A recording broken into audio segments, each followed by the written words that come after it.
La connaissance et les capacités humaines continuent de se perfectionner. Ce processus ne peut ni ne doit être interrompu. Il s'est accéléré au XVIIIe siècle, devenant ainsi plus visible. Anne-Robert Turgot lui donna le titre bien frappé de progrès. Pour lui, fondé sur le développement économique, le progrès contribuerait inévitablement à l'adoucissement général des mœurs. On imaginait avec enthousiasme que tous les aspects de l'existence et l'humanité elle-même en seraient profondément transformés. Cette vision d'intense optimisme conduisit Marx, par exemple, à conclure que l'histoire nous mènerait tout droit à la justice, et cela sans l'aide de Dieu. Le temps passant, la marche en avant s'accomplit effectivement, dépassant même de façon spectaculaire les espérances, mais seule la civilisation technologique est concernée. Le progrès se poursuit sans doute, mais avec des conséquences que les générations précédentes auraient été incapables de prévoir. Premier point négligé. Un progrès illimité s'accorde mal aux ressources limitées de la planète.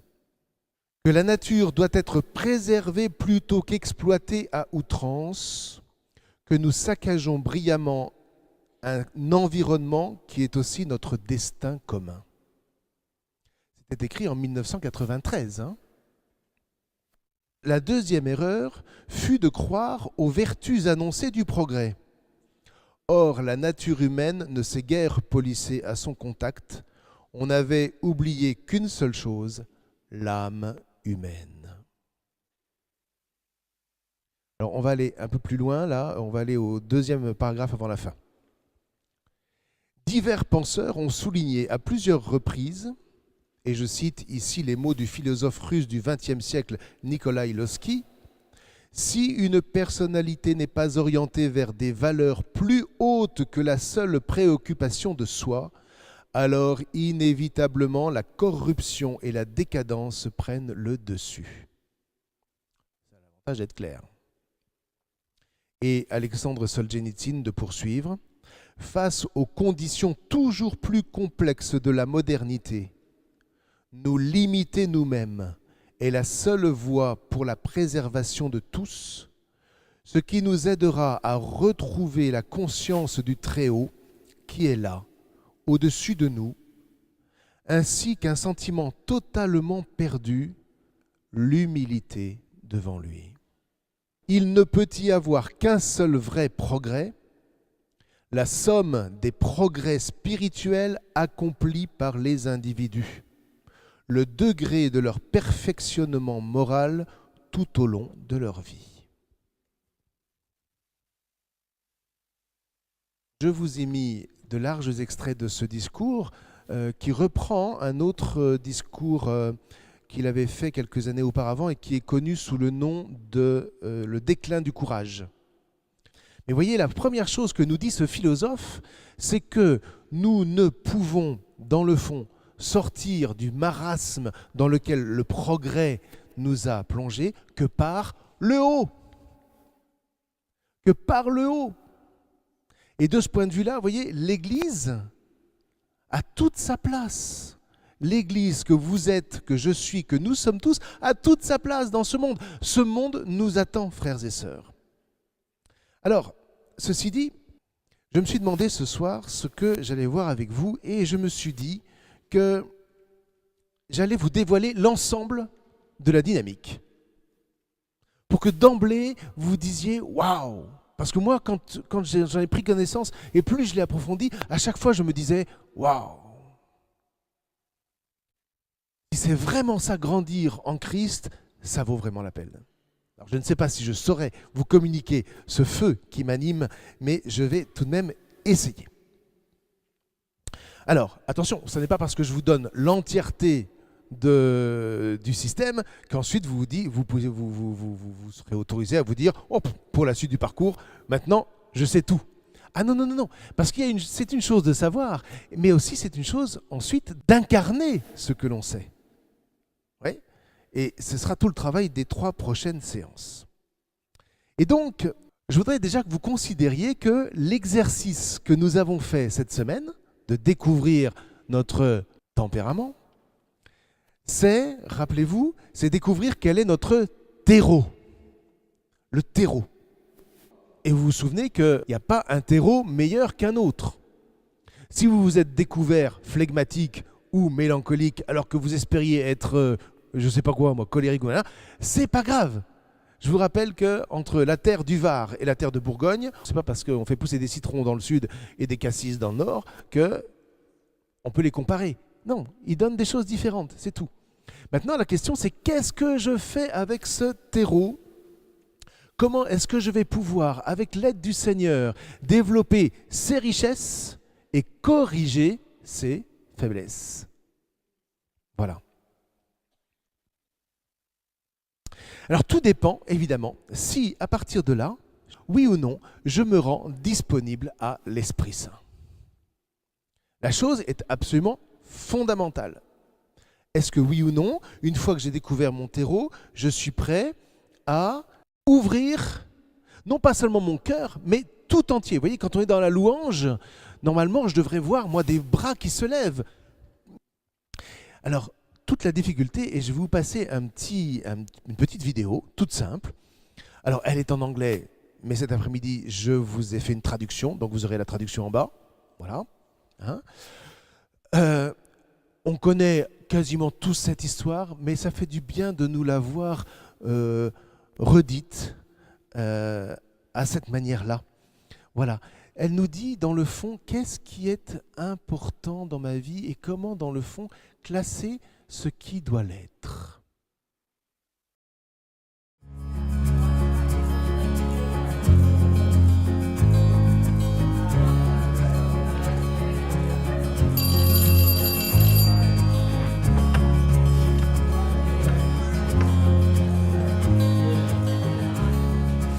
Good afternoon, everyone.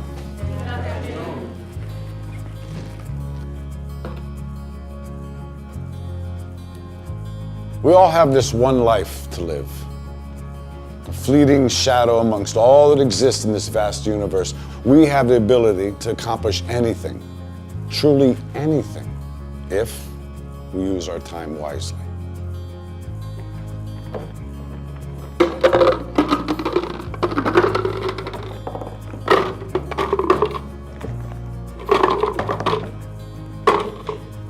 Is this jar full?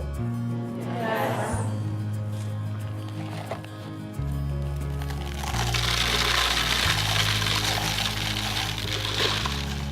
And is it full now? Yes.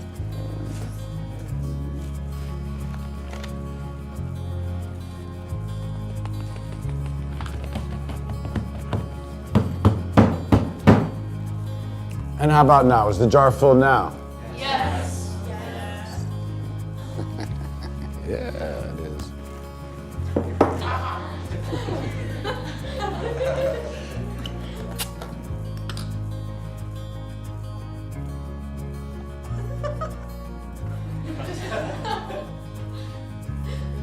Now, I want you to recognize that this jar represents your life. Golf balls are the important things, your family, your friends, your health, and your passions. The pebbles are the other important things, your car, your job, your home. The sand is everything else, it's just the small stuff. Now, if you put the sand into the jar first, you won't have room for the pebbles or the golf balls. The same is true in life. If you spend all your energy and your time on the small stuff, you won't have time for all the really important things that matter to you. Pay attention to the things that are critical to your happiness. Take care of the golf balls first, the really important things. Set your priorities, because everything else is just sand. Yes? Professor, what does the beer represent? I'm glad you asked. It goes to show that no matter how full your life may seem to be, there's always room for a couple of beers with a friend.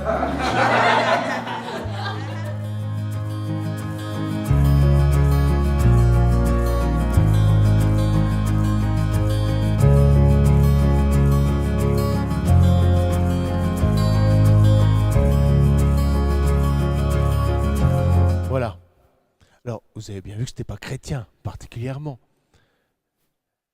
Mais il y a une recherche.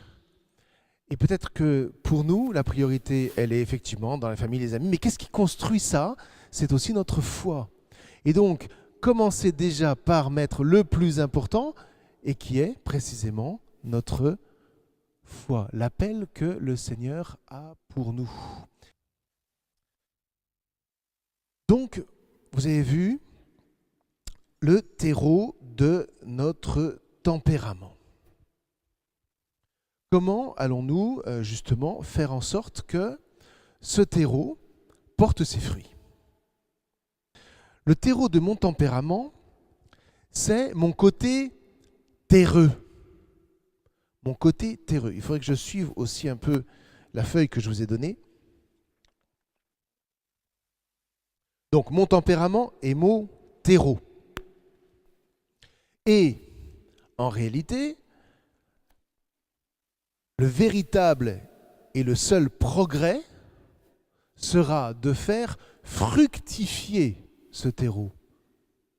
Faire fructifier ce terreau. Et pour ça, comme le disait la vidéo, commencer par faire le tri entre ce qui est important pour moi et ce qui ne l'est pas. Et donc, si on passe à la deuxième page, ou la troisième plutôt, notre terreau est ce qui constitue en nous Adam. Car Adam, en hébreu, signifie le terreux. Adama, c'est la terre. Donc ce terreau-là, c'est Adam. Et Dieu va alors convoquer le terreux, puisque c'est comme ça que la Bible l'appelle, à fructifier. Vous vous souvenez? Croissez, en fait on dit croissez, mais le vrai mot dit fructifiez et multipliez-vous. Fructifiez et multipliez-vous. Seulement voilà, pour ça, ça demande une chose, c'est que nous nous mettions au soleil de Dieu et que nous ayons cette attitude d'ouverture. Vous voyez, c'est le premier travail. Parce que si j'ai cette attitude d'ouverture, qu'est-ce qu'il va se passer? La première chose, c'est que le Seigneur, par le baptême, va me donner la foi. Si je reste dans le papier, pour cela, vous voyez, le terreux doit consentir à se faire un réceptacle. Un réceptacle. Cette attitude, vous voyez, de ce garçon-là, c'est d'être un réceptacle. Un réceptacle de quoi? Mais un réceptacle de la grâce. Un réceptacle de la grâce, comme autant de vertus théologales, des vertus théologales conférées concrètement à travers les sacrements. La grâce se donne à travers ce qu'on appelle les vertus théologales. Et la première vertu théologale, c'est la foi. C'est la foi. Et la foi, c'est quoi? La foi, ce n'est pas « je crois que Dieu existe ». Ça, c'est pas la foi. Croire que Dieu existe ou non n'est pas la foi. La foi, c'est croire que Dieu m'appelle. La foi, c'est croire que Dieu m'appelle. Et rappelez-vous toujours cette phrase que je trouve essentielle et que je garde toujours auprès de moi. Quelqu'un m'appelle, donc j'existe. Si quelqu'un m'appelle, j'existe. Et j'existe pour quelqu'un, si vous voulez. Et Dieu sait si vous avez un nombre infini aujourd'hui d'hommes et de femmes autour de nous que personne n'appelle jamais. Vous vous souvenez, c'est peut-être à vous que j'ai dit la dernière fois l'histoire de cet homme que j'ai rencontré et qui avait mis sur son téléphone portable des alertes régulièrement dans la journée simplement pour que au moins le téléphone sonne. Je vous le redis, considérez que nous avons, en tant que chrétiens, cette grâce qui nous est faite de pouvoir nous rassembler régulièrement. Ce qui fait que trop souvent, ça nous fait oublier que 97% de la population n'a pas cette grâce. Et quand ils se rassemblent, c'est pour des grands matchs ou des choses comme ça, mais regardez comme ça les agite au lieu de les apaiser. Vous voyez ? On n'est pas là pour condamner, mais vraiment pour comprendre que dans la Bible résonne cette conviction que Dieu n'est pas simplement là pour dire j'existe moi comme Dieu, mais pour m'appeler et pour me dire ma sœur, tu existes. Ou plus exactement, Dieu dit mon enfant, tu existes. Et donc entendre cet appel, voilà ce qu'on pourrait appeler la foi. Et la foi, dès lors, me fait découvrir que Dieu est Père. Car le propre du Père, et là, messieurs, écoutez bien, le propre du Père, c'est d'appeler. Le propre du Père, c'est d'appeler. Le propre de la mère, c'est d'offrir une matrice protectrice et enveloppante. Et Dieu sait si on en a besoin parce que cette matrice-là va marquer toute notre chair, va marquer toute notre histoire. Mais nous ne sommes pas faits pour rester dans cette matrice. Qu'est-ce qui va faire que je vais pouvoir sortir pour entrer dans le monde ? Eh bien là, le Père est essentiel parce qu'il me dit que le monde m'attend. Et si je n'ai pas cette figure du Père, et Dieu en particulier, si je n'ai pas cette figure du Père, mon Dieu qu'il est difficile d'entrer dans ce monde. Après la foi, il y a une autre vertu qui est donnée et qui est la vertu d'espérance. Et la vertu d'espérance est donnée par le sacrement de la confirmation. Qu'est-ce que la confirmation ? Attention, la confirmation n'est pas « je confirme mon baptême ». La confirmation, c'est l'Église qui confirme que vraiment tu es fils de Dieu. Est-ce que vous me suivez ? L'Église confirme que tu es vraiment fils ou fille de Dieu et t'accueille dans une famille. Donc par la confirmation, tu entres dans la famille des chrétiens, tu découvres que tu as des frères et sœurs, et c'est dans l'Église que sont donnés les fameux 7 dons de l'Esprit. Est-ce que vous vous souvenez des 7 dons de l'Esprit Saint ? Vous voyez, on révise un petit peu là. Les 7 dons de l'Esprit Saint. Alors, je vais vous les redire. Je vais les lister. La sagesse. La sagesse qui consiste à vraiment imprégner ma vie de la présence de Dieu. La sagesse. Ensuite, l'intelligence. L'intelligence qui me permet d'entrer dans le mystère du salut. Voilà, je discerne que dans ma vie, le Seigneur travaille. Ensuite, c'est la connaissance. Et la connaissance est ce qui me permet de m'émerveiller du monde créé. La force qui me donne du courage dans les épreuves. Le conseil qui me permet de discerner ce qu'il convient de faire ou pas. La piété, et qu'on pourrait appeler la piété filiale. Pourquoi ? Parce que nous nous recevons de Dieu, c'est-à-dire nous recevons la vie de Dieu comme d'un père.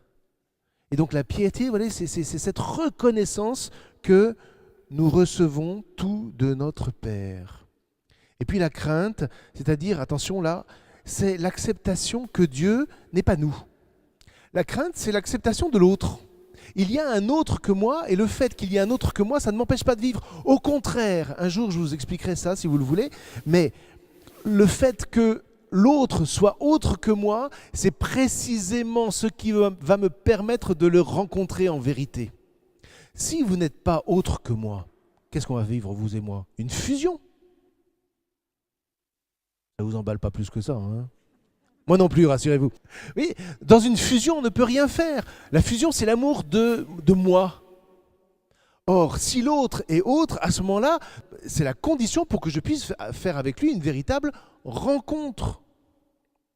Mon cher Philippe, tu es autre que moi. Eh bien, c'est précisément pour ça que nous avons de la joie à nous voir et à nous rencontrer et à prier ensemble et à vivre des vraies grâces. Vous voyez, l'altérité n'est pas ce que je ne peux pas connaître, l'altérité c'est la condition pour que je puisse connaître quelqu'un. Donc quand on dit que Dieu est tout autre, ça ne veut pas dire qu'il est l'inconnaissable, ça veut dire que c'est celui qui, en étant tout autre, me promet une rencontre. Ça va ? Bon, c'est un petit peu de la philosophie, mais c'est tellement essentiel de comprendre ça. Vous voyez ? Vraiment tellement essentiel. Alors, une fois qu'on a vu ça, eh bien, il y a la troisième vertu théologale, la charité. Ce n'est pas uniquement l'amour. Parce que l'amour, dans la tête d'un Français, c'est le sentiment amoureux. Ce qui nous est donné dans l'Eucharistie, c'est la charité. C'est-à-dire l'amour qui se donne. L'amour qui se donne. Et c'est donc un amour qui est éprouvant. Parce que je dois m'oublier pour me donner à l'autre. Et cet amour-là, c'est un flux. C'est un flux dans lequel je m'inscris. C'est-à-dire que l'amour, vous voyez, il ne suffit pas, on l'entend quelquefois dans certains couples, « Oh, mais vous ne dites jamais à votre femme que vous l'aimez » ou vous ne dites... Alors, j'entends quelquefois les femmes qui me disent « Ah, bah si, il me l'a dit une fois le jour de notre mariage. » Et l'autre, effectivement, bah écoute, je te l'ai dit le jour du mariage, ça suffit quoi, je te l'ai dit une fois, maintenant on passe à autre chose. Mais vous sentez bien que ça ne peut pas marcher. Ouais. Donc la charité, c'est quelque chose qui se redonne tous les jours. Raison pour laquelle nous, les chrétiens, aiment au moins le dimanche se remettre dans ce flux de charité.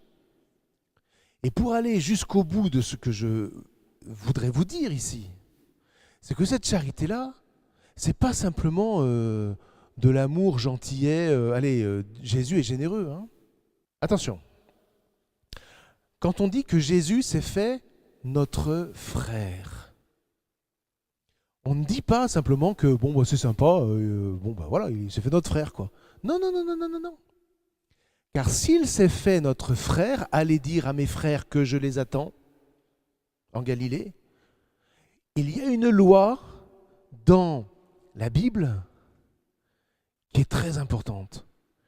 Si tu as ton frère qui est esclave, parce qu'il s'est vendu à un autre, parce qu'il n'avait plus d'argent et qu'il a dû se vendre à quelqu'un pour pouvoir continuer à vivre, tu as le devoir d'aller le racheter. Est-ce que vous me suivez jusque-là ? Tu as le devoir, hein ? C'est inscrit dans le livre du Lévitique. On appelle ça un goël. Nous voyant donc esclaves du péché et donc de la mort, Jésus se fait notre frère précisément pour pouvoir nous racheter. Et en faisant cela, il obéit à la Torah de Moïse d'une manière absolument parfaite. Et cette obéissance-là, voilà la charité. Et il nous rachète en payant le prix que vous et moi, nous aurions dû payer. C'est-à-dire, il passe par la mort. Alors, je ne sais pas, moi, chaque fois que je repense à ça, mais j'ai envie juste de me mettre à genoux et de rester là. Vous voyez ? Tellement je trouve que c'est d'une puissance bouleversante, c'est bouleversant. Dieu, pour nous sauver, ne claque pas des doigts comme je ne sais pas quelle sorcière bien-aimée, mais il se fait notre frère, il s'incarne, il devient l'un de nous, mais il devient frère pour pouvoir obéir à la loi de Moïse et nous racheter de notre péché. Et donc, maintenant qu'on a fait ça, ça va ? Seulement voilà, une fois qu'on a ça, mes frères et sœurs, tout commence. Parce que Dieu a fait son job. Et il a tout donné. Et il a semé en grand. Et moi, si je suis là, est-ce que je vais recevoir ? Oui, je vais recevoir. Et à ce moment-là, pour moi, commence le travail par lequel je vais déjà écouter la parole de Dieu. Premier travail, écouter la parole de Dieu. La pluie et la neige qui descendent des cieux n'y retournent pas sans avoir abreuvé la terre, sans l'avoir fécondée et l'avoir fait germer, donnant de la semence au semeur et le pain à celui qui doit manger. Eh bien, ainsi ma parole qui sort de ma bouche ne me reviendra pas sans résultat, sans avoir fait ce qui me plaît, sans avoir accompli sa mission. Et voilà que le terreau, alimenté par la grâce, mouillé par l'eau de la parole, peut commencer à germer. Et voilà que le travail en moi commence. Et cette racine, elle s'exprime à travers une vertu que vous connaissez bien pour la plupart d'entre vous, puisque normalement, vous l'avez vu avec le père Lionel l'année dernière. La gratitude qui me fait recevoir tous les nutriments spirituels que le Seigneur met dans ce terreau. Et la gratitude qui ne consiste pas, j'insiste là-dessus, qui ne consiste pas à dire merci. Ce n'est pas ça la gratitude. Passe-moi le sel, merci. Ce n'est pas de la gratitude, c'est de la politesse. Ce n'est pas la même chose. Et quand vous dites merci, vous vous dédouanez d'une certaine manière. C'est-à-dire que vous n'avez pas en permanence à dire alors maintenant, qu'est-ce que tu veux pour que ce soit équilibré ? Est-ce que tu veux que je te passe du vin ? Est-ce que tu veux que je te passe le... Non, mais non, vous dites merci, c'est fini, terminé. Mais ça n'est pas de la gratitude. La gratitude, elle s'exprime à travers la parabole des talents. La gratitude consiste c'est pas compliqué, à se sentir en dette. Je suis en dette. Mais pas en dette économique, évidemment. Il ne s'agit pas de rembourser cette dette. Il s'agit d'honorer cette dette parce qu'il s'agit d'une dette d'honneur. Et comment honore-t-on une dette d'honneur ? Eh bien, en faisant fructifier ce qui nous a été donné. Et ça, c'est la gratitude. Pourquoi est-ce que le maître se met en colère contre le dernier des serviteurs, le troisième, qui a enterré son talent ? Parce qu'il n'a pas fait fructifier le talent. Il n'a pas exercé la gratitude, qui est une vertu, c'est-à-dire c'est une force. La vertu, c'est une force, et c'est une habitude, c'est un habitus, comme on dit, c'est-à-dire que c'est quelque chose qui, à force d'être exercé, devient comme une seconde nature. Donc pourquoi est-ce qu'il y a ces louanges que nous proposons le mercredi soir, entre autres, mais il y a d'autres groupes de prière, c'est précisément pour exercer la gratitude. Seigneur, tu m'as tout donné, encore faut-il faire mémoire de ce que le Seigneur nous a donné et nous a transmis. Quelle personne as-tu rencontré cette semaine qui va te permettre de te dire « Ah mais Seigneur, à travers cette personne-là, tu m'as illuminé. Donc cette lumière, je ne dois pas la garder pour moi, mais je vais... » Voilà. Qu'est-ce qui va faire que Farid, une fois qu'il a fait cette expérience-là, soit il garde tout ça pour lui et à ce moment-là, il va perdre tout, soit il va rencontrer une église qui va l'aider à faire fructifier ça. Mais pour cela, à entrer dans la gratitude. Parce qu'à ce moment-là, vous voyez, à ce moment-là, va pouvoir pousser un bel arbre. Et cet arbre-là, il y a une sève qui circule dedans. Et cette sève, c'est la sève de la louange. Alors non pas la louange qui consiste à dire Amen, Amen, Amen, et puis à vis. Moi je ne dis jamais que ceux qui lèvent les bras dévissent les ampoules. Moi je dis qu'ils les vissent au contraire, parce qu'ils remettent la lumière. En tout cas, la sève de la louange. Mais la louange, la vraie louange, dont je vous parlerai encore une autre fois, qui consiste non pas à simplement dire tout le monde est gentil, tout le monde il est beau, mais qui consiste dans l'épreuve à être capable de découvrir comment Dieu est présent et à m'aider à franchir cette épreuve. Ceux qui étaient là dans le groupe de prière il y a quelques semaines m'ont entendu sur ce sujet-là. Et alors à ce moment-là, vous voyez, ce qu'il faut, c'est d'abord solidifier le tronc. Parce que si vous mettez des branches sur un tronc qui n'est pas solide, ça s'effondre. Et donc, il y a deux vertus dont on parlera la prochaine fois. La première, c'est la vertu de magnanimité. La magnanimité. Alors on se dit, ça veut dire quoi la magnanimité? Quelqu'un qui est magnanime, c'est quelqu'un qui est généreux, c'est quelqu'un qui a une certaine noblesse. Non, non, non. La magnanimité, c'est avoir un esprit de grandeur. Être magnanime, c'est voir les choses en grand. Toujours décider de voir les choses en grand. Votre vie, voyez-la en grand. C'est-à-dire que ce que le Seigneur veut faire pour vous, c'est quelque chose de très grand. Comment allez-vous faire fructifier votre existence telle qu'elle est dans votre quartier là maintenant? Alors on verra ça la prochaine fois. Je vais tout de suite vous dire qu'il y a une autre vertu qu'il faut absolument associer à la magnanimité et qui est l'humilité. Mais attention, l'humilité non pas qui consisterait à dire « Oh, vous savez, je ne suis rien ». Ça, c'est pas l'humilité. C'est pas l'humilité. L'humilité, c'est de la pusillanimité, c'est autre chose. Vous voyez, on travaille les mots. Hein. L'humilité, ça consiste à mettre ce que je vois de grand en moi au service des autres. Voilà l'humilité. Jésus voyait en grand et il s'est fait le serviteur. Et donc ça se travaille comme une vertu. C'est pas simplement, vous voyez, il faudrait que je... Non, non, non, non. Il faudrait que je sois humble. Non, la question n'est pas ça, n'est pas là. C'est quelle est la vertu que tu vas exercer pour que ce que tu vis en grand dans ta vie puisse être au service des autres. Alors voilà, une fois que le tronc est solide, hein, il y a quelques vertus que nous verrons. Et la première vertu, c'est la prudence. Non pas la prudence qui consiste à ne rien faire, mais la prudence qui consiste à savoir prendre les bonnes décisions. La prudence, c'est une vertu de décision.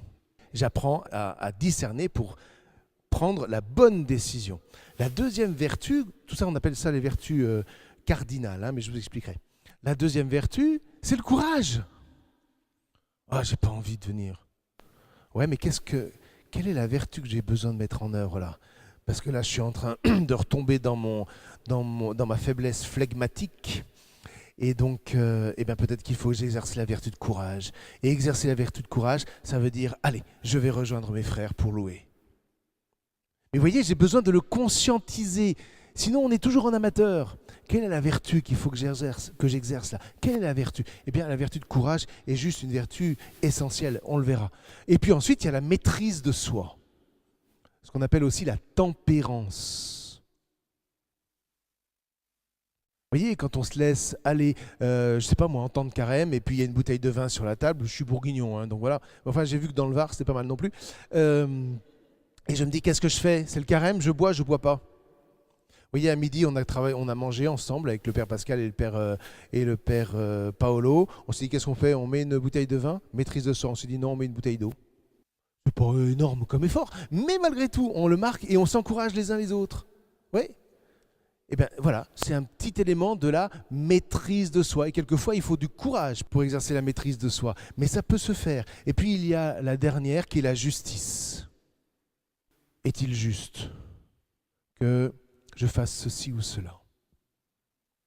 J'aurais tellement envie d'être là ou de faire ceci, alors que j'ai autre chose à faire, et on me dit encore de faire ça. Qu'est-ce qui est juste? Eh bien, selon mes engagements, ce qui est juste, c'est que j'aille là où on me demande. Alors, je choisis d'exercer la vertu de justice, et je le conscientise. Vous voyez? Mais ça, vous ne pouvez pas savoir, on verra ensemble, hein, mais comment ça aide à se tenir debout ou à se redresser. Et c'est alors que, et c'est là que je trouve ça magnifique personnellement, c'est alors que je porte des fruits. Mais les fruits, c'est les fruits de mon caractère.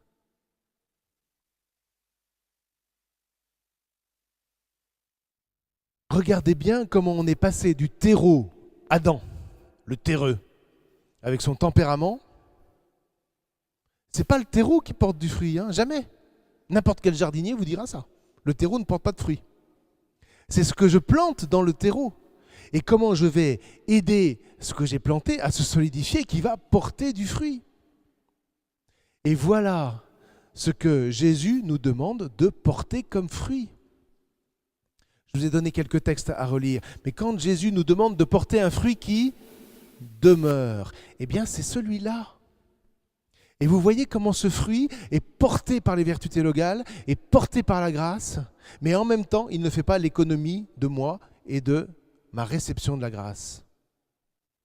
Bon, ce schéma, ça vaut ce que ça vaut, hein. Mais je me suis dit, mais est-ce que comme ça, dans le fond, ça ne mettrait pas un petit peu d'ordre dans notre existence ? Plutôt que de toujours aller à droite et à gauche en amateur.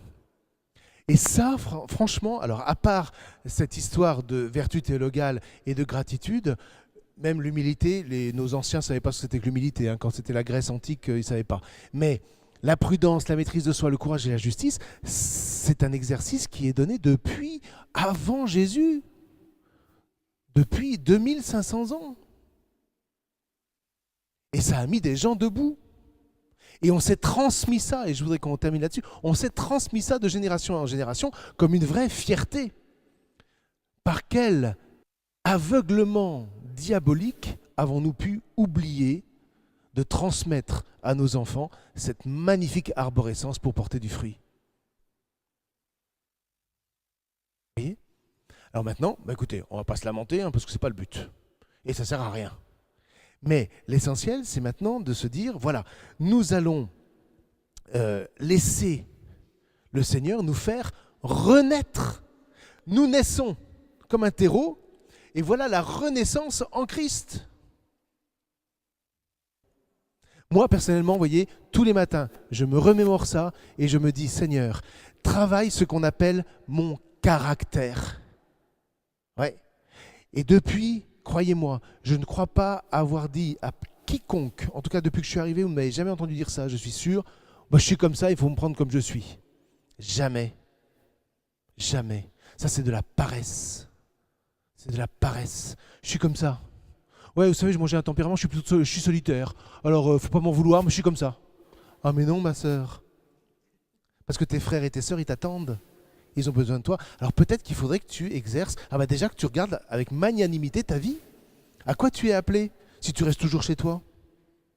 Enfin, je dis que des sœurs parce que j'ai que des sœurs devant moi, hein, mais j'aurais pu prendre des frères s'il y avait eu des frères. Bon, vous voyez ?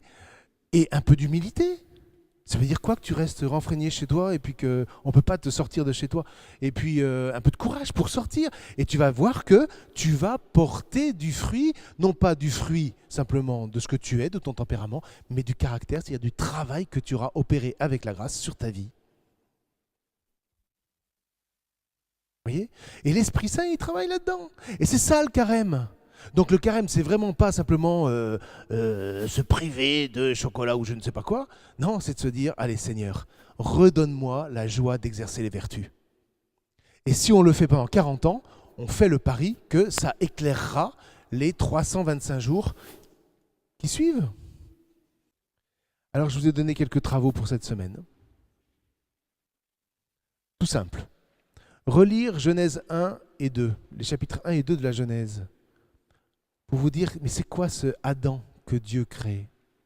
Et pour réentendre cette parole de Dieu, c'est fructifier. Et puis ensuite, multipliez-vous, ok, très bien. Mais fructifiez d'abord. Alors dans vos traductions, vous aurez peut-être croissé, ou je ne sais pas, mais c'est fructifier.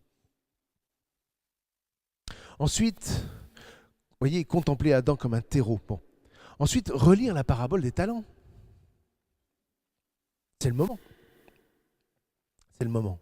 D'accord ? Et puis ensuite, je vous propose de relire Jean 15, versets 1 à 17. C'est-à-dire, je vous ai dit tout cela pour que ma joie soit en vous, que vous portiez du fruit et que votre fruit demeure. Ça vous va ? Et puis écoutez, si vous le voulez bien, on se retrouve la semaine prochaine et on va essayer de grimper dans cet arbre. Je vous remercie.